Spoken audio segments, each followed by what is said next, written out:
ও খাদিজা, তুমি যেদিন আমার ঘরে আসছিলে তুমি 30 মণের বেশি স্বর্ণ আনছিলে, সমস্ত সম্পত্তি তুমি আমার হাতে দিয়েছো।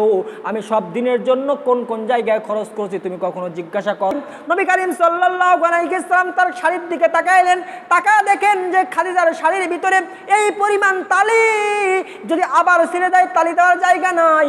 নবী করিম সাল্লাল্লাহু আলাইহি ওয়াসাল্লাম কান্না করতেছেন আর বলছেন, খাদিজা রে, তুমি তোমার সমস্ত সম্পত্তি আমার কাছে দিয়েছো, আমি দিনের জন্য দান করছি।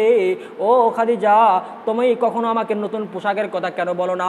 খাদিজা রাদিয়াল্লাহু আনহা বলেন, ইয়া রাসূলুল্লাহ, আমি জানি আপনার হাতের অবস্থা, আপনার কাছে যা আসে আপনি সব দান করে দেন।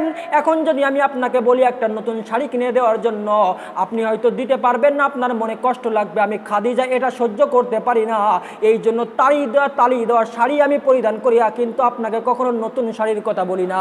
সুবহানাল্লাহ। খাদিজা রাদিয়াল্লাহু আনহার কাজে আল্লাহ এত সন্তুষ্ট হয়েছেন, আল্লাহ রাব্বুল আলামিন খাদিজাকে নিজে তার জন্য সালাম পাঠিয়েছেন। সুবহানাল্লাহ।